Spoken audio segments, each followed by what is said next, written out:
नमस्कार साथियों। उम्मीद करती हूँ आप सब बढ़िया होंगे और अपनी पढ़ाई को अच्छे तरीके से कर रहे होंगे। तो इसके पहले जो हमारा है वो पार्ट वन समास का पार्ट वन कंप्लीट हो चुका था। आज जो हमारा होगा समास का पार्ट टू। ठीक है, तो चलिए स्टार्ट करते हैं। हमारा कहाँ तक कंप्लीट हो चुका था? तो हमारा जो है द्वंद्व समास तक कंप्लीट हो चुका था, है ना। आज जो है वो बहुब्रीहि समास से स्टार्ट करेंगे। तो चलिए शुरू करते हैं। बहुब्रीहि समास, बहुब्रीहि समास कहते किसे हैं? इसमें दो या दो से अधिक पदों का समास हो सकता है। क्या है? इसमें दो या दो से अधिक पदों का समास हो सकता है। ठीक है, इसका विग्रह शब्दात्मक या पदात्मक ना होकर वाक्यात्मक होता है। ठीक है, ना इसका शब्दों में होता है ना पदों में होता है, जबकि बल्कि इसका क्या होता है, वाक्य में इसका विग्रह होता है। ठीक है, अभी उदाहरण के तौर पे हम लोग देखेंगे। ठीक है, इस समास के समासगत पदों में से कोई भी पद प्रधान नहीं होता है। इसमें कोई भी पद जो है वो प्रधान नहीं होता है। ठीक है, बल्कि पूरा समासिक या समस्त पद किसी अन्य पद का विशेषण होता है। जैसे पूरा पद किसी अन्य को प्रदर्शित करता है।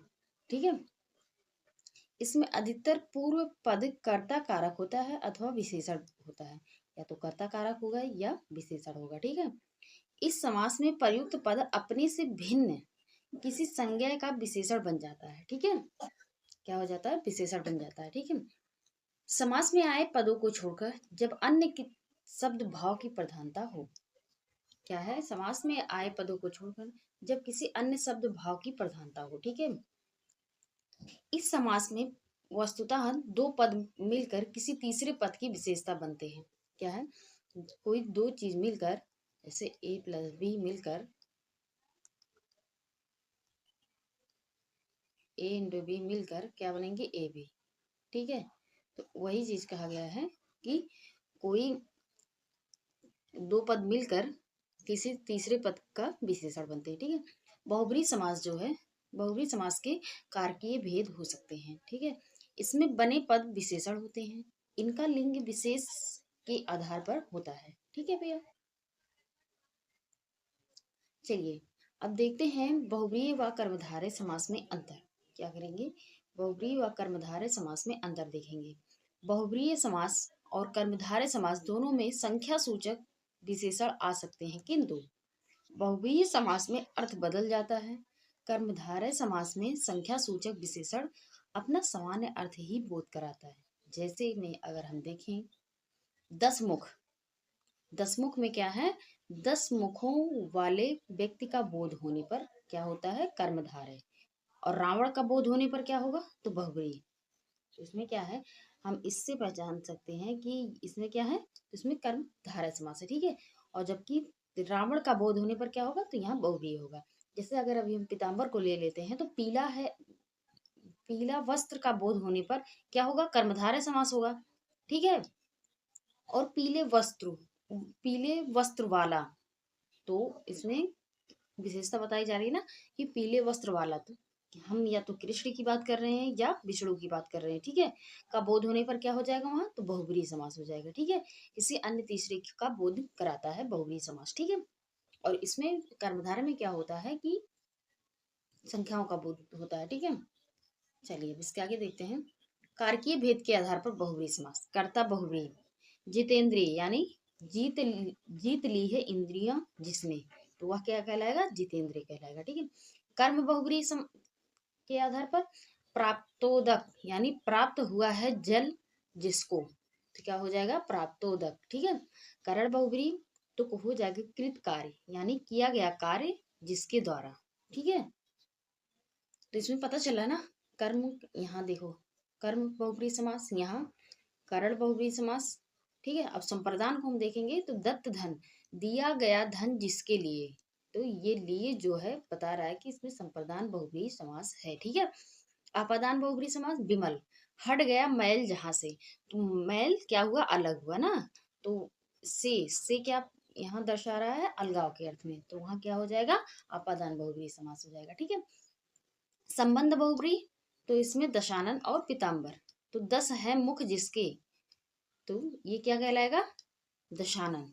ठीक है, दस है मुख जिसके, तो संबंध को दर्शा रहा है, तो यहाँ क्या हो जाएगा, संबंध बहुव्रीहि समास। ठीक है, ये जो का है ये क्या दर्शा रहा है, संबंध को दर्शा रहा है। ठीक है, अधिकरण बहुव्रीहि समास इंद्रादि, तो इंद्र है आदि में जिसके, तो में क्या कर रहा है, अधिकरण बहुव्रीहि समास को दर्शा रहा है। ठीक है, तो इससे हम पहचान सकते हैं किसमें कौन सा समास है। ठीक है, क्योंकि कभी कभी ऐसे भी पूछ लिया जाता है कि किसमें अपादान बहुव्रीहि समास है, इसमें करण बहुव्रीहि समास है, तो इसको ध्यान में रखिएगा। ठीक है भैया, चलिए अब डॉक्टर वासुदेव प्रसाद के अनुसार देखते हैं बहुव्रीहि समास। डॉक्टर वासुदेव नंदन प्रसाद के अनुसार बहुव्रीहि समास के भेद देखेंगे। ठीक है, तो इनके अनुसार जो है वो चार प्रकार के होते हैं। डॉक्टर वासुदेव नंदन प्रसाद के अनुसार बहुव्रीहि समास जो है वो चार प्रकार के होते हैं। ठीक है भैया, चलिए पहले इनको देखते हैं।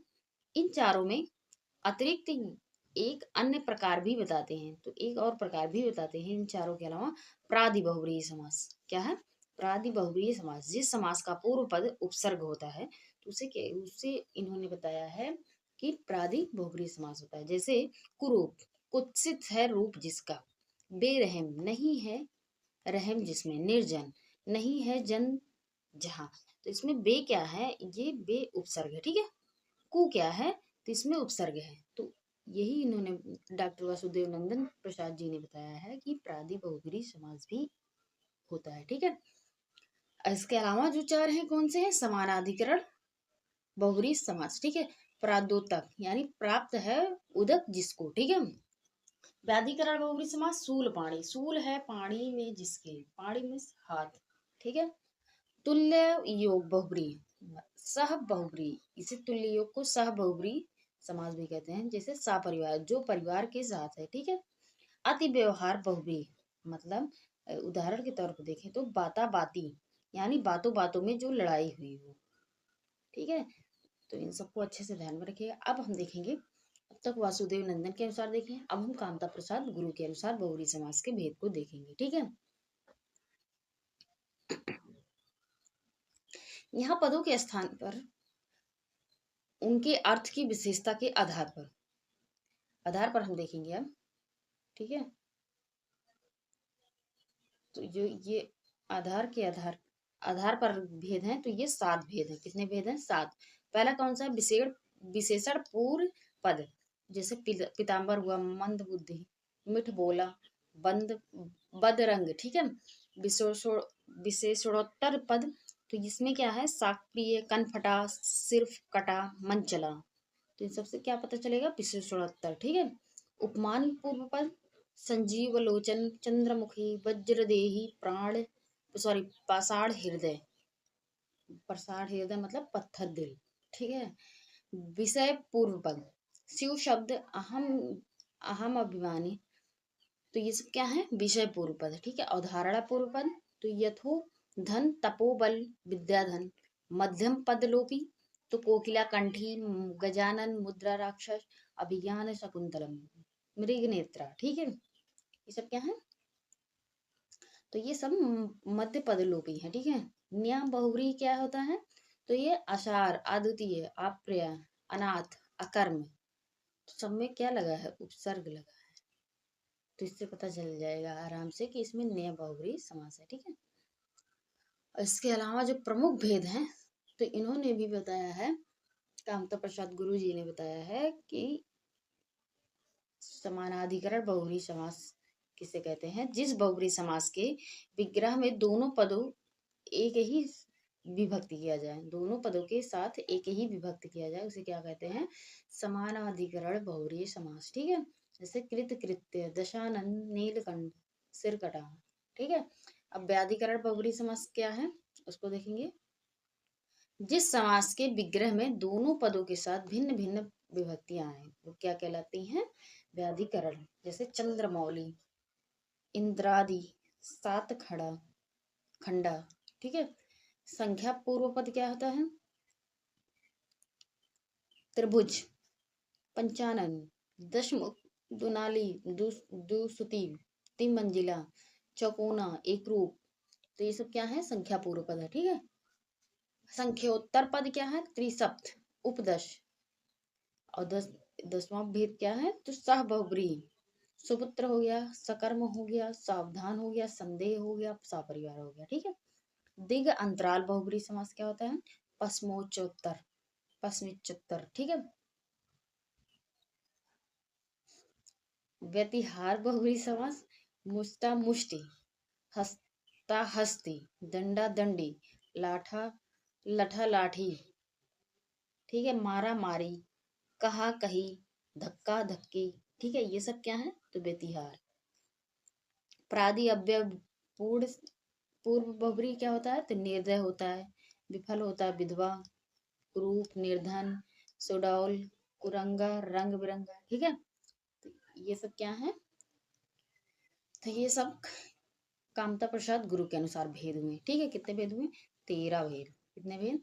तो 13 भेद हुए। ठीक है। तो इसको ध्यान में रखिएगा। कामता, बस इतना ध्यान रखिए कितने प्रकार के होते हैं। ठीक है। कामता प्रसाद गुरु के अनुसार और वासुदेव नंदन के अनुसार। ठीक है। बस भेद को याद रखिए कितने भेद होते हैं। अब देखेंगे हम बहुब्रीहि समास के महत्वपूर्ण उदाहरण। इंद्र के पर्याय युक्त बहुब्रीहि समास। इंद्र को क्या कहा जाता है? देवराज, सचिपति, नागपति, वज्रपति, वज्रायुध, सहस्त्र। ठीक है। तो ये सब क्या है? इंद्र के पर्यायवाची युक्त बहुब्रीहि समास। अब सूर्य के पर्यायवाची युक्त समास, तो दिवाकर हो गया, सहस्त्रकर हो गया, अंशुमाली हो गया। इस क्या है? सूर्य के हैं। ठीक है। कृष्ण के पर्याय युक्त बहुब्रीहि समास नंदन नंद, नंदन नंदन, नंद नंदन। ठीक है। यदुनंदन, गोपीनाथ, कंसारी, मुरलीधर, मुरारी, पीताम्बर, घनश्याम, गिरिधर, वज्रवल्लभ, वज्रेश्वर। इसके अलावा है चक्रधर, द्वारिकाधीश, मधुसूदन, माधव, वज्रकिशोर, वज्रनंदन, ब्रजेश और गोपाल। तो ये सब क्या है? कृष्ण के पर्याय युक्त बहुब्रीहि समास हैं। ठीक है। इनका समासों में प्रयोग होता है। ठीक है। तो इनको ध्यान में रखिएगा। अब सरस्वती पर्याय युक्त बहुब्रीहि समास क्या है? धवल वासना, वागीश्वरी, वीणा धारणी, वीणा वादिनी, वीणा पाड़ी, वांग देवी, विद्याशना। तो ये सब क्या है? सरस्वती की हैं। इन सब का प्रयोग होता है समास में। ठीक है। अब हम शिव की देखेंगे तो त्र्यंबक, त्रिलोचन, सतीश, महादेव, मदन रिपु, भूतेश, कैलाशपति, पशुपति, विधुशेखर, आशुतोष, इंदुशेखर, चंद्रचूड़ी, शूलपाणी, महेश्वर, चंद्रमौली, नीलकंठ। तो ये सब क्या है? शिव के पर्याय है। ठीक है। अब हम देखेंगे कार्तिकेय, जैसे हो गया षडानन, मयूर वाहन, षडमुख। ठीक है। इसके अलावा गणेश के पर्यायवाची के युक्त पर्याय बहुब्रीहि समास लंबोदर हो गया, वक्रतुंड, गणपति। तो किसी भी काम की शुरुआत की जाती है तो पहले कहा जाता नहीं, वक्रतुंड महाकाय सूर्यकोटि समप्रभा निर्विघ्नं कुरु मे देव सर्वकार्येषु सर्वदा। तो पहले गणेश भगवान को याद किया जाता है ना। तो वही है वक्रतुंड। ठीक है। गणपति, मोदक प्रिय, गिरजानंदन, भवानी नंदन, वजवंदन, गणपति, गजानन, एकदंत, गणनायक, मूषक वाहक, लंबोदर। ठीक है। तो ये सब क्या है? गणेश के पर्यायवाची युक्त बहुब्रीहि समास है। ठीक है। कमल के पर्यायवाची युक्त नीरज हो गया, जलजात, शतदल, शतपत्र, पंकज, अंबुज, जलज, वारिज। तो ये सब क्या है? कमल के पर्यायवाची युक्त है। ठीक है। अब है हनुमान के पर्यायवाची युक्त बहुब्रीहि समास। हो गया पवन सुत, अंजनी सुत, अंजनी पुत्र, महावीर, कपीस, वज्रदेह, कपीश्वर, वज्रांग। ये सब क्या है? हनुमान के पर्यायवाची युक्त बहुब्रीहि समास है। इन सबका वर्डों का यूज होता है। ठीक है। तो इनको ध्यान में रखेंगे तो आप आसानी से पहचान जाएंगे कि ये बहुब्रीहि समास है। ठीक है। पार्वती के युक्त बहुब्रीहि समास शैल नंदिनी, हिमतनया। हिमतनया क्यों कहा गया है इन्हें? क्योंकि ये हिमालय की पुत्री है। ठीक है। कामदेव पर्यायवाची युक्त बहुब्रीहि समास, तो इन्हें पंचसर, अनंग, मंथन, मनमथ, कुसुमसर, रतिपति, रतिकांत, मनोज, मीन केतु, मनसिज, मकरध्वज, पुष्पध्वज, तो ये सब किसके हैं? कामदेव के हैं। ठीक है। बलराम के पर्यायवाची युक्त हलधर, रोहिणी नंदन, रेवती रमण, तो ये क्या है? बलराम के हैं। ठीक है।